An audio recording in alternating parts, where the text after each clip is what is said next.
freedom is never more than one generation away from extinction. We didn't pass it on to our children in the bloodstream. The only way they can inherit the freedom we have known is if we fight for it, protect it, defend it, and then hand it to them with the well-taught lessons of how they in their lifetime must do the same. And if you and I don't do this, then you and I may well spend our sunset years telling our children and our children's children what it once was like in America when men were free.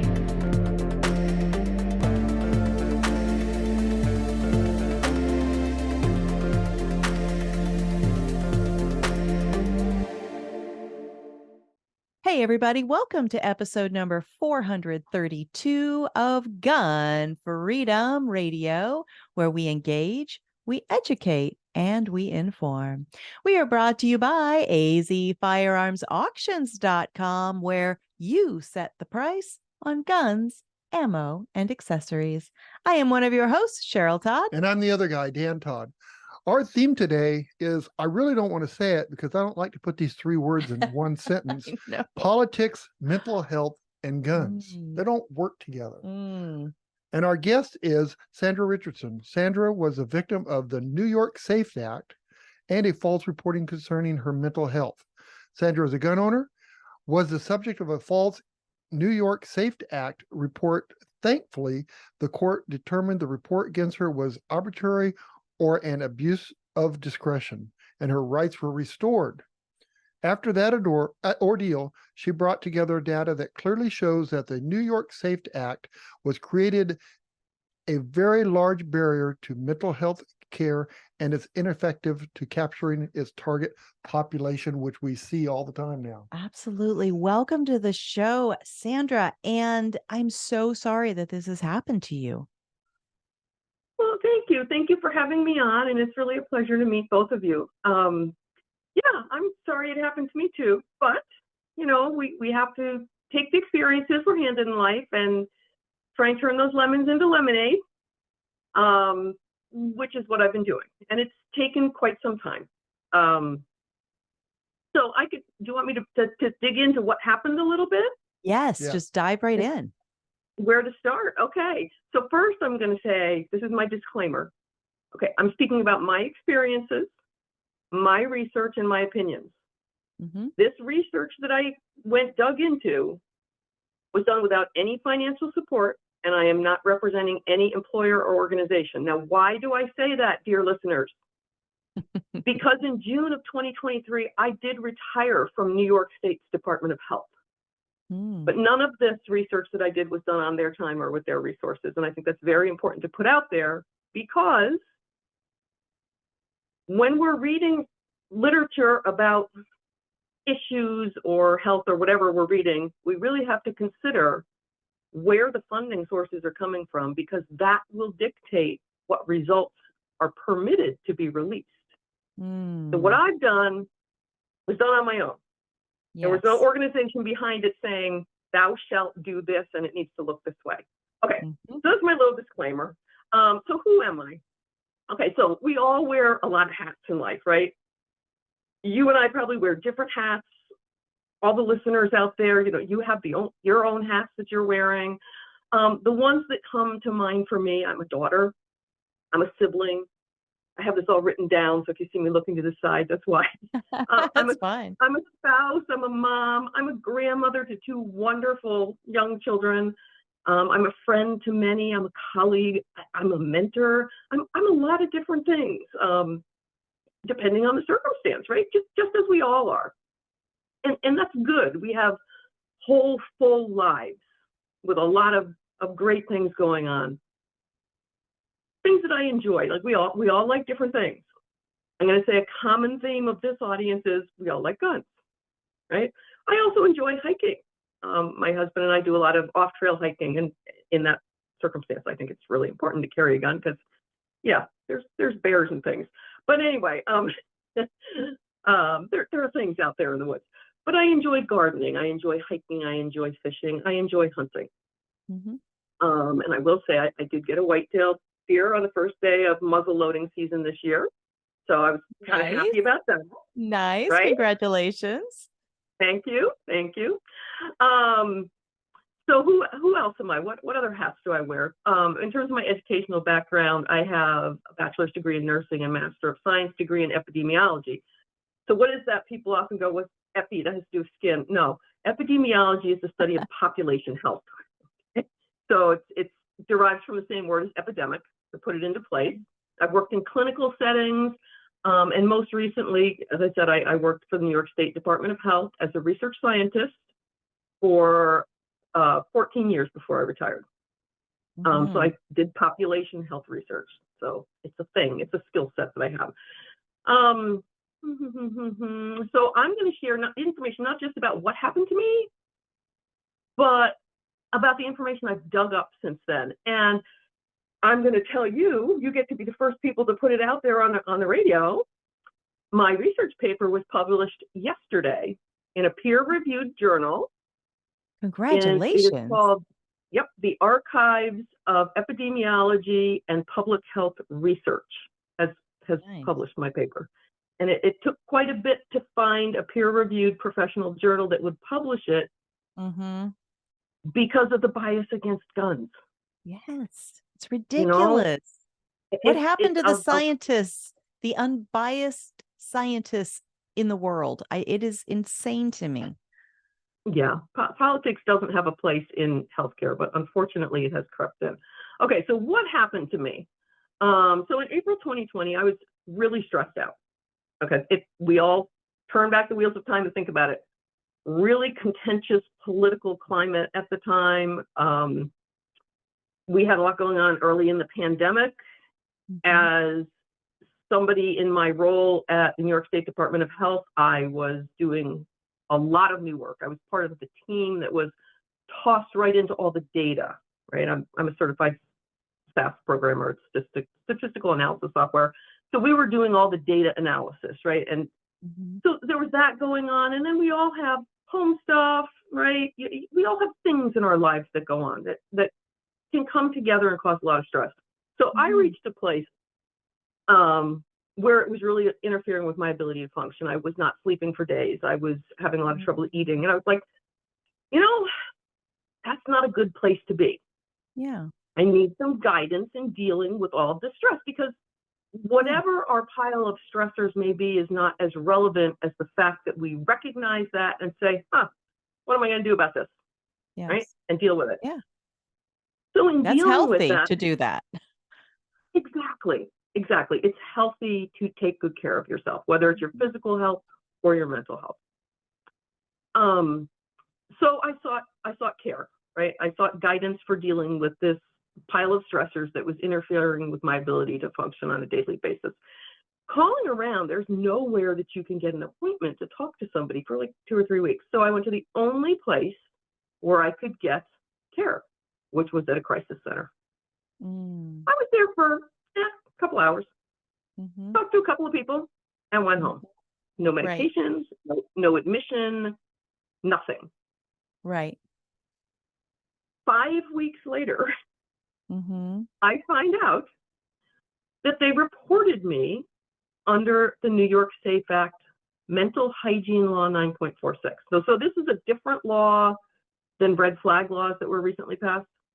Okay. So I'm talking just about the SAFE Act, Mental Hygiene Law 9.46. And I was notified by a phone call from the sheriff's department that basically said, yeah, somebody reported you and we want all your guns. All the guns in your house, to include my husband's guns. Right. Oh my gosh. Right. So this is 5 weeks later. So let's let that sink in a minute. So the premise of this reporting is they're supposed to report people who are an imminent risk of harm to themselves or others. Imminent. Yes. Risk of harm. So they basically said, go on home. Everything's fine. They didn't keep me. Right? Yeah. And 5 weeks later, what could I have done in 5 weeks if I really was a risk of harm, right? So, okay. So this law doesn't protect anybody. Let's just start with that straight up. So anyway, we worked through this process. I turned in one gun, the one gun that was listed on the order to show cause that came a week after the call from the sheriff's department. And the sheriff's department held that until this whole thing resolved. Any other guns? We talked to the sheriff, and they were under lock and key, and my husband promised that I couldn't have the keys. Okay, so that made them happy, right? That complied with their picture of the way things should be. But they literally did want all of them until my husband stepped in and was like, we were on the phone with the sheriff. He's like, no. Mm-hmm. You're taking my rights away because somebody lied about my wife, right? So anyway, I got this notification in the mail. It was called an order to show cause. It came with a court date. Mm-hmm. So I called a lawyer. I requested copies of all my medical records and reached out to trusted healthcare professionals and said, hey, this happened. I need you to write something saying whether or not you felt I was suicidal or homicidal during this time frame. And so I got a bunch of those letters together, and I was talking to somebody about my stress. Got that person to write a letter, went to court with my lawyer, and thousands of dollars. And the judge wrote in the conclusion of law, is the document they call it, the conclusion of law, that the report filed against me was, and this is a quote, arbitrary, capricious, or an abuse of discretion. And my rights were reinstated immediately. But it took 4 months from the time I sought care until I got my gun back. And money too. Thousands of dollars. Thousands. Right? And if you were stressed before, how stressed are you now? Oh my God. That your rights are being trampled and your property is being seized capriciously. It magnified my stress level beyond your imagination. Yeah, I can imagine. Yeah. So it didn't protect anybody from harm because even though they're going to report me, right? Go on home and we're going to tell you 5 weeks later that we want your guns, right? Crazy. And then they increased my stress level, right? Mm-hmm. So if they thought I was a risk of harm before, well, what would they think now, right? Right. But honestly, in my medical records, there's absolutely nothing that would meet the reporting standard. In fact, I'm quoted in that medical record as saying, I have no intention of harming myself or anyone else. No thoughts, no plans, nothing. But they filed this anyway. So I'm going to call the person who filed that an activist. That activist went ahead and filed it. It played out. I lost trust in healthcare providers, which is kind of ironic because I'm a registered nurse. And I'm saying, I don't trust them anymore. And I don't trust them because of this law. Yeah. This law has turned healthcare providers against their patients. Yes. To carry out a political agenda that has nothing to do with healthcare. Yeah. Right. So interestingly enough, since this all happened, I now know a lot of other people that this has happened to. Well, it's a terrible fraternity to be a part of, but I'm glad that you're using it. And I want to touch on when you said that you no longer trust the mental health community, right? The reason that we know each other is because of a group that's actively working to build that bridge and rebuild trust. And that's Walk the Talk America, Michael Sodini and Jake Washkirson. You've been on their show before and on Noggin Notes before. And they reached out and said, Cheryl, you are going to love Sandra. And they're right. I'm so glad that they introduced us. Something that's bothering me really bad. Yeah. Okay, so this red flag laws and this New York mental health law, you went to a facility to get help. You needed help. Right. They let you go home 2 hours later.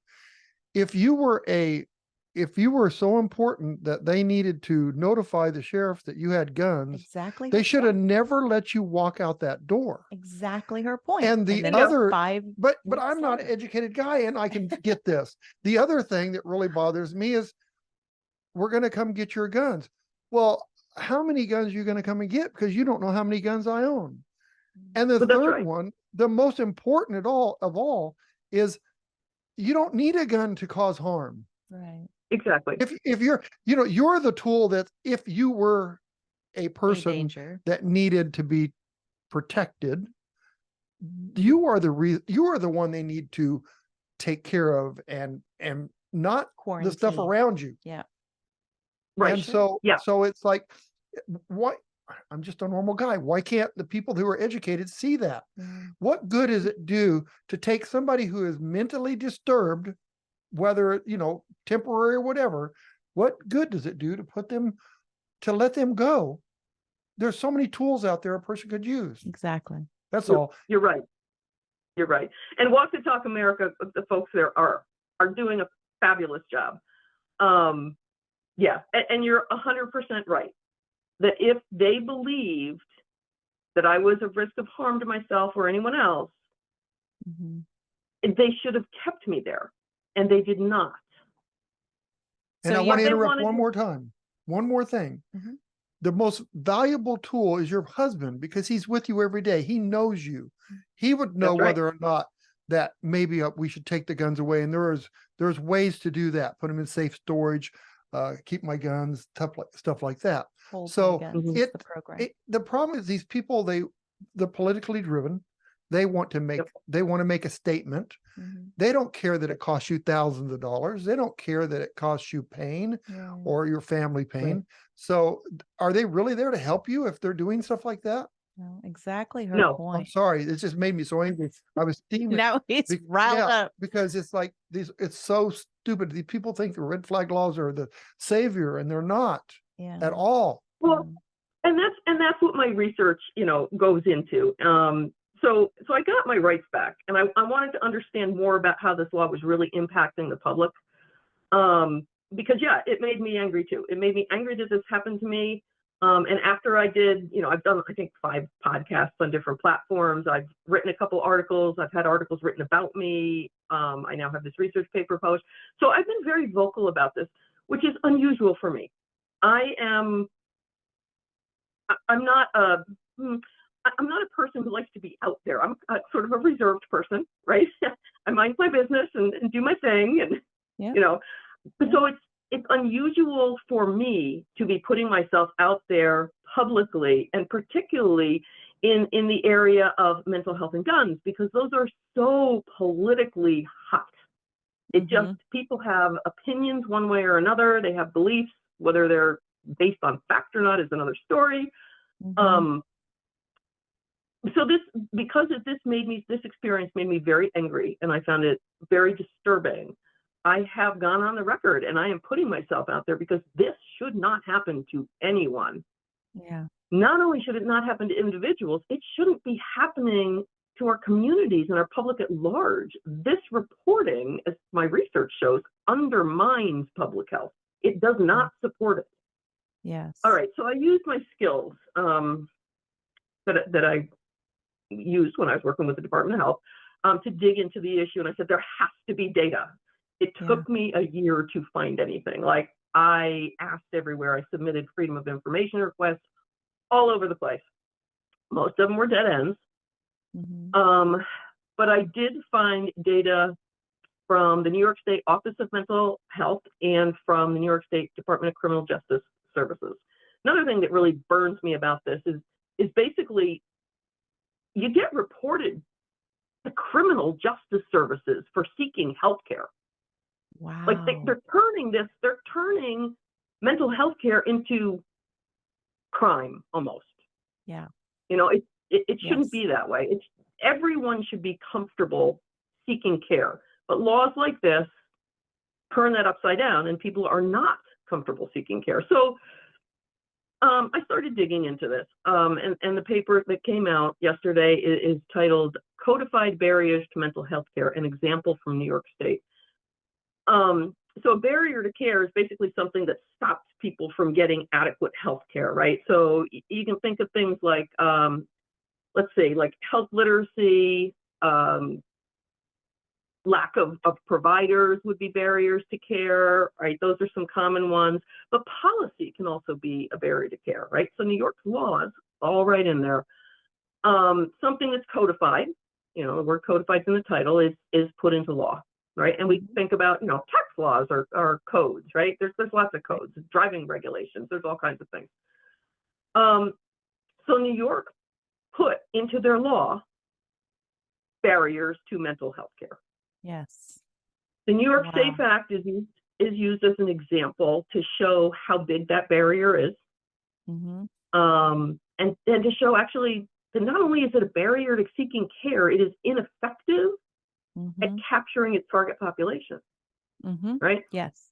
So I got the data from Department of Criminal Justice Services. So and that's what I used in digging through to understand what was happening. So the reports go through an online form to the Office of Mental Hygiene at the state, right? They send it to the county director of community services, who basically, it's like they check, it's like a check off or something. I don't know what their form looks like, but they go, oh, yep, it's a mandated reporter, and it looks like they said something reasonable to say this person's a risk of harm to themselves or others. So there's no double check that the report is even accurate. And the law, recently updated, now allows people with as little training, and this is not to put these people down, their jobs are valuable, as a licensed practical nurse or licensed vocational nurse to make these reports. So somebody who has no authority to diagnose suicidal ideology or homicidal ideology, because that's what you're really looking for. Those are medical diagnoses with billable ICD codes.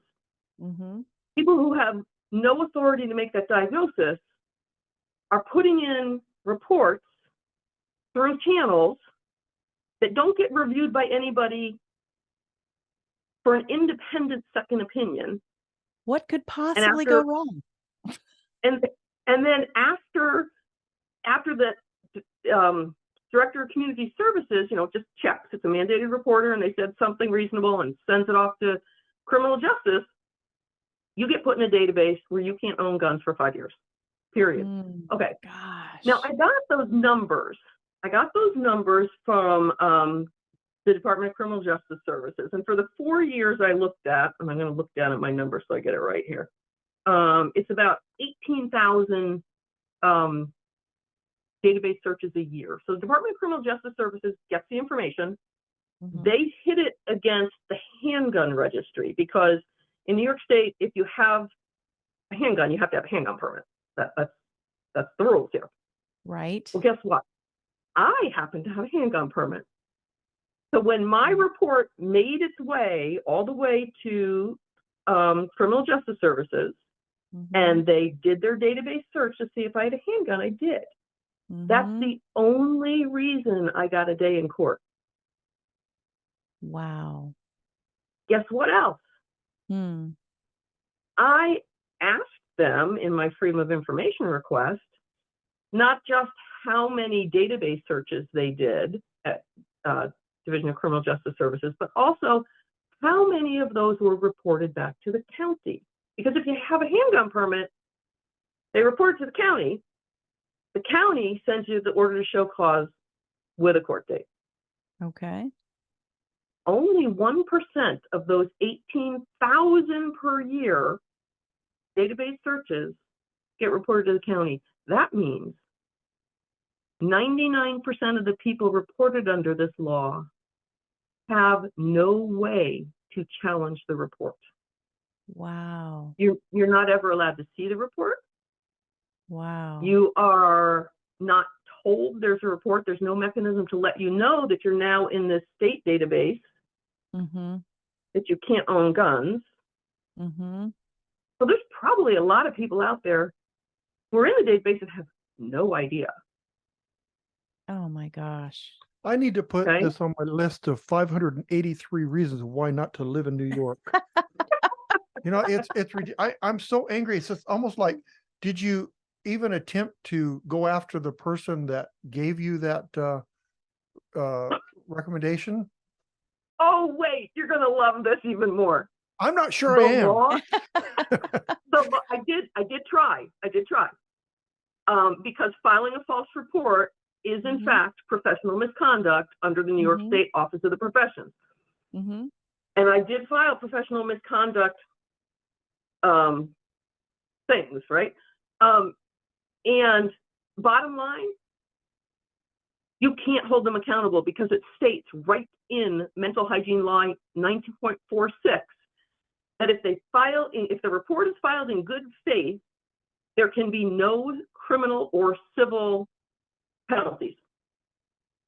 Who said they did it in good faith? So what is good faith? Yeah. I don't know. She believed it. He believed it. She believed it. Yeah. I don't think lying is good faith. No. But he believed it, or she made herself believe it. Wow, right. This is crazy. She thought what she was doing was right. Yeah, and her name was Alexandra Stark. I put her name out there because people need to know. Mm-hmm. She thought what she was doing was right, and it was wrong. It was, there is the problem with this whole process is there is no, there are no checks and balances, right? Bias against guns goes unchecked. Clinical misjudgment is going unchecked. Ignorance of the law goes unchecked. Mm-hmm. There's a reporting standard that goes with this. There have to be threats of harm or acts, right? And, and if there aren't any, there shouldn't be a report. So, but apparently some of these people are ignorant of what the reporting standard is. Yes. And so that's a problem too. So yeah, a lot of reasons not to move to New York. The only reason I'm still here is because my grandchildren are here. Yeah. So moving on to this. So what did I find bringing this all together? Okay. Yes. I'm going to put the paper in front of me. Okay. What I found pulling data together, I pulled data from, as I said, the Department of Criminal Justice Services. I pulled census data from the U.S. Census for New York State. It's available online. There's like National Mental Health and Substance Abuse Administration data that you can pull down that talks about like what percentage of the population would be suicidal, homicidal, that kind of thing. And I pulled in published literature on this kind of stuff and brought that all together. And what I found was this reporting, this 18,000 on average a year, is only capturing 2.7% of its target population. Wow. Of people who are, suicidal and or homicidal, according to the federal government's documentation on those numbers, right? So it's really ineffective. Yes. And that percentage is probably an overestimate. It's probably actually smaller. And the reason I say that is because we know for a fact that not all the reports are true. Right. Right. And you're living proof of that. Exactly. So if there's a chunk of them that are false, then the 2.7% is probably smaller. Mm-hmm. So it's really ineffective at capturing its target population. But what it's very effective at is preventing people from seeking mental health care. Yes.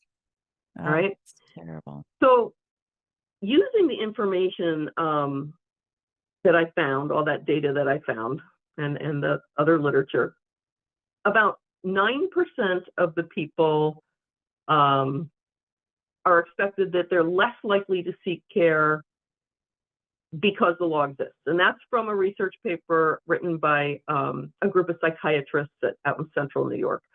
The lead author on that is Charter. And so they found that 9% of people in their study are less likely to seek care because of the law. They also found that like 23 or 24% are less likely to be honest with their healthcare provider because of the law. Yeah. Right. Absolutely. So you're not going to get effective care if you can't tell the truth, right? So that's a problem, right? You can't tell the truth because you're afraid your rights are going to be lost. Mm-hmm. So you're probably not going to be getting the best care because you need that open communication. Mm-hmm. Sandra, when you went to that office the first time, did they screen you? And were one of the questions is, do you own firearms? I don't remember if it was asked in that manner, but there was conversation about firearms. Yes. Yeah, because I just remember I went to my doctor was a very friendly firearms guy, but he retired. Mm-hmm. So I went to another doctor to interview for them to be my care doctor. And one of the questions they asked me is if I owned firearms, and I walked out of the office. Mm-hmm. I wouldn't even answer and that. And so I was just curious if they asked you that in the introduction. It was part of the conversation. I don't remember the context of exactly how it was brought up. Mm-hmm. Would it be something I'd ever discuss with a healthcare provider again? Absolutely not. Right. And that's unfortunate because, as Walk the Talk America folks would tell you, if target shooting or hunting is part of your life and that's part of your hobby, it's how you're connecting, in your social circles. You don't want to take that away from people, and you want to know that because you want to encourage them to be engaged with their support systems. Absolutely. Right. Absolutely. So yeah, so it's an issue. It's a problem that conversation becomes a political hot potato because it's being used for political motives, not to support people's health and well-being. Right. Absolutely. So, right. So what I found was that about, given the number of gun owners in the state and everything, for every one report that's filed under the SAFE Act, there are 16 gun owners who are less likely to seek mental health care. Right. And if you look, turn it through a different lens, right? If you look at it in terms of people who have sought mental health care in the past year, for every one report that's filed, there are 12 of those people less likely to seek mental health care. Well, because Sandra, the law exists. Sandra, I think that another thing is, and I'm not positive on this, but people who seek mental health care, many of them aren't interested in committing harm to themselves or anybody else. That's not what they're there for. Right. So there's so many people that would be afraid to go. I just need help. I got a problem. I can't sleep at night. And, my granddaughter is giving me trouble or whatever. I just need some guidance there. I can't go now because I'm afraid the guns are going to be the issue. I would say it's a very low amount of people that go because they want to harm somebody or themselves. Exactly. That is correct. That is correct. It's very low, and I do have that statistic somewhere buried in my paper. I want to say it's somewhere around 4.2% of people that have thoughts of suicide or homicide, but I could be wrong on that. I'd have to dig back through and see. But it is a very small percent of people. So this is where what the media is doing comes into play. The news media has done a really, really good job of tying together mental health concerns and violence. Right. And we have to think about what is the media's objective. Their objective is to get ratings and sales and stuff, right? They might be reporting truthfully on a particular story, but they're taking it out of the bigger context of things, right? So we recently had another, mass shooting, right? And I'm not going to get into the details of that. That's not why I'm here. But the bigger problem is suicide. When you're looking at guns and harming people, Walk the Talk America does a great job of explaining this, right? Yeah. The news media is going to put out there all about these shootings, the mass shootings, where a lot of people are hurt or killed. Right. But the bigger problem is suicide. The numbers are much bigger. Yes. The other thing the media is doing by tying mental health together with violence is they're ignoring the fact that a very, very, very minute percentage of people with mental health concerns are violent at all. Like a very, very small proportion. So the media is blowing it way out of proportion. Is it a concern that this happens? Oh, sure.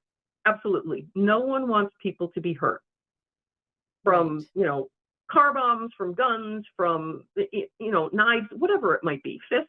We don't want people to get hurt and die. Correct. But the media is doing a disservice to people by disconnecting the facts. Most people with mental health concerns are just fine. They're nonviolent at all.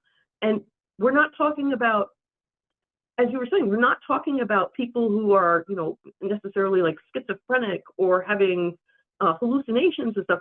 We're talking about people who are, like me, stressed. Yes. Or maybe they're having some depression or anxiety. Maybe they're having relationship issues. Maybe they have a kid that's hard to handle and they want to talk to somebody about how to work through parenting issues, right? Right. We're not just talking about the very small percentage of people who are violent. Exactly. But that's what the news media portrays. And that's a disservice to all of us.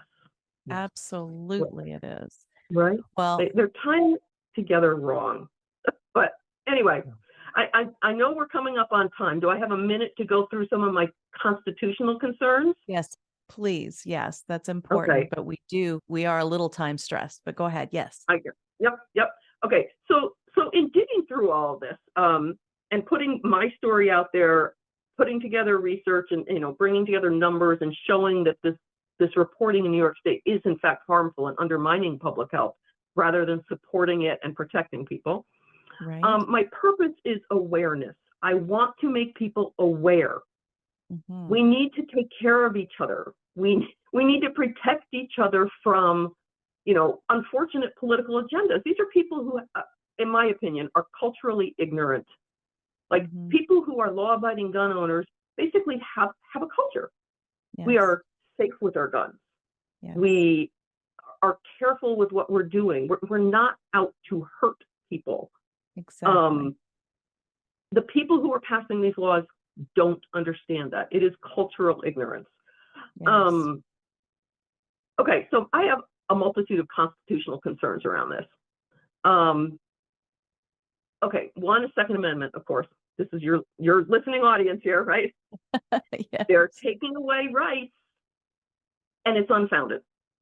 The reports are by people who are not necessarily qualified to make the determination, and instead of reporting and stripping your rights away, if they think there's a concern, they should be referring you to a higher level of care to get an appropriate diagnosis and appropriate care. Yes. Right? Immediately. It shouldn't be focusing just on guns. If people are truly a risk of harm to themselves, to others, there are a multitude of things in our households that could be used to harm yourself or others. It's not just the guns, right? So if there's really a risk of harm, it's completely unfounded to just take away Second Amendment rights. Agreed. You need to care for the individual. So there's one problem. Now let's talk about the First Amendment, okay? That's studied by Charter. The impact of the SAFE Act on people seeking mental health care. People are less likely to be honest with their providers. Okay, so the government's saying, we're going to take your rights away if this, that, and the other thing. And people are like, all right, well, we can't speak freely anymore. Right. Right? Which also means you're not going to get very good health care because you can't speak freely to your provider. So the Fourth Amendment, let's talk about unreasonable search and seizure. There's, in many cases, no probable cause for seizure of personal property with these reports. Again, why? Because there's no double check on them. Exactly. Somebody who's unqualified to make that diagnosis is filing reports. They may be biased against guns and gun owners. There's no independent second opinion. It just goes right up the channel to the state. Sixth Amendment. Okay, this information ends up in the criminal justice system. And if you're retaining guns and you're in that system, it's a crime. Oh, but they only tell 1% of the people that they're in the system. So how many long gun owners are out there that are in this system and have no idea? They're criminals. They have guns, but they have no idea. Right. Okay, so 99% of these people have no opportunity to be informed of the accusation, be confronted with the witnesses against them, obtain witnesses in their favor, and have defense counsel. That's your Sixth Amendment violation. The 14th Amendment, this is a quote from the 14th Amendment. Nor shall any state deprive any person of life, liberty, or property without due process of law or deny any person within its jurisdiction the equal protection under the laws. How did I get a day in court and 99% don't? That is not equal protection under the laws. Exactly. And where was your due process before they showed up at your door and deemed you to be somehow unfit to own your own property? Oh, this is great. They didn't show up at my door. I took my gun in my car and brought it to them. Oh, even better. Right. Yes, that's right. Because you're such a threat, that they're like, hey, when you get around to it, next time you're going to get some eggs and milk, could you just bring that? Because we're really, really scared that you're going to do something. I mean, come on. The whole thing is ridiculous on its face. It is ridiculous. But, honestly, in terms, I said we need to take care of ourselves, right? So our common goal as a society should be to create a space where everyone feels comfortable seeking mental health care when they need it, right? Amen. And so in order for us to do that, we got to take away the bias about guns and gun owners. And we need to take away stigma against mental health services. And we need to take away barriers to care, like the Safe Act reporting. Yes. And I would go as far as to say NICS reporting needs to go too. And that's a whole nother conversation, because NICS mental health reporting varies drastically by state, and New York has an agenda and they're reporting stuff that shouldn't be in there. Absolutely. Well, I feel like this is worth a second conversation. We're going to have a second conversation. So yeah, we will definitely be checking out the article that you wrote. Tell me the name of it again. It's called Codified Barriers to Mental Health Care, an example from New York State. So, Sandra, if somebody was in a similar situation and wanted to follow you and maybe get some advice, how would they do that? Oh, that is a really, really great question. I am not super active on social media. It's just kind of not my thing, but I do have a Facebook page. People have found me there. People have also found me on LinkedIn. Other people have found me after they've listened to my podcast or read articles, and they've contacted the venue and go, how do I reach this person? But, you know, honestly, there is a group of us, and two of us have made our stories public, and the rest have not, that have chat messages going on, and we're supporting each other and providing each other with sort of information, like, okay, I've been through this process, I've done this. This is where to go. This is who to talk to. Don't do this because they will use everything against you. Get a lawyer first.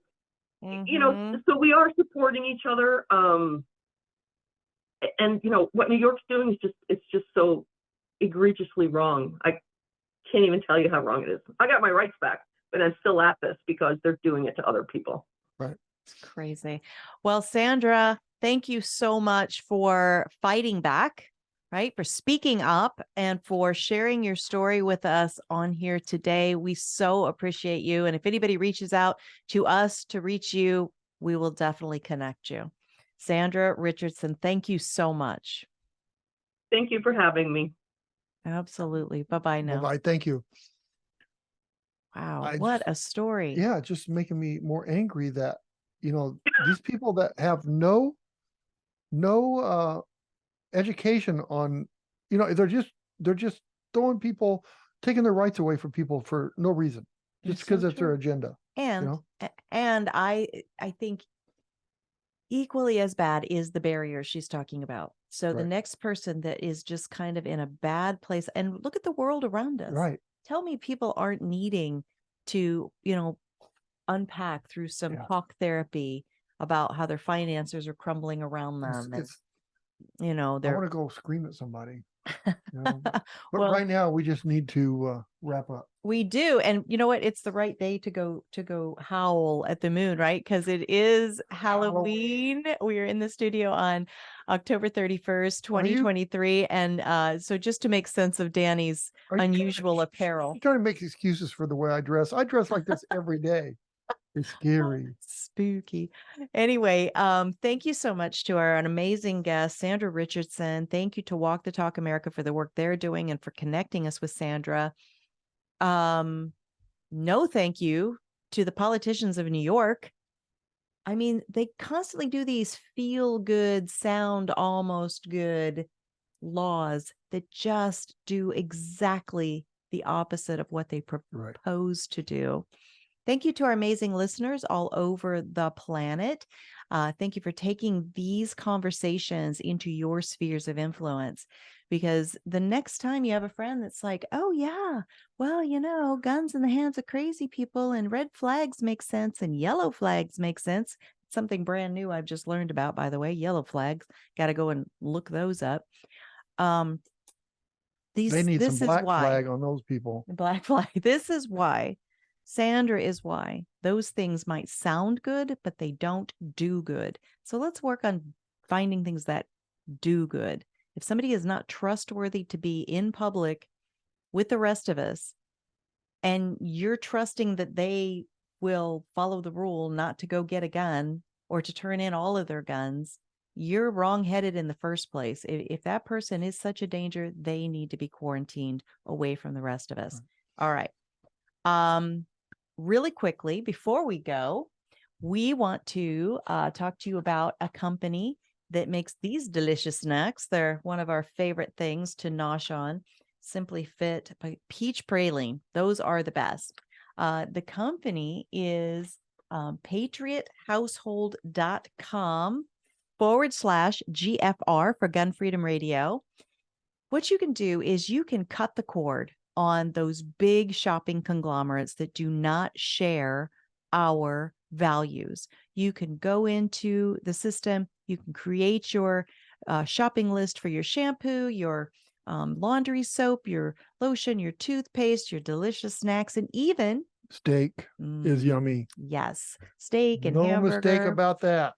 And all of these things are delivered to your door. You don't even have to get in the car and spend $5 a gallon for gas. It comes to your door. Seriously, we have had several steaks of different kinds from them.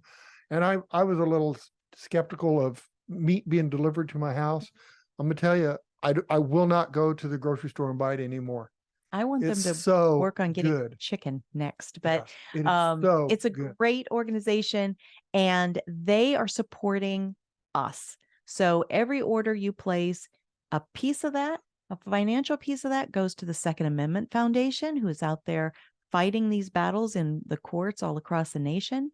And then a little piece of that comes to us to support the work that we do, the traveling that I do to go speak and keeps Danny in good snacks so he's strong to carry my luggage, because that's what he does all the time. And seriously, try it. If you don't like it, let us know why. Absolutely. patriothousehold.com/GFR. All right. Until next time, we are going to pray for our nation.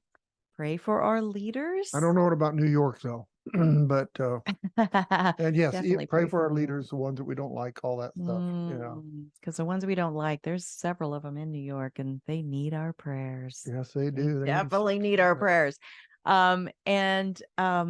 Enjoy your Halloween. I know this is going to post long after Halloween is in the books, but we find it a fun holiday to be creative with our grandchildren, and we just love it. Yeah. So until next time, be good to each other.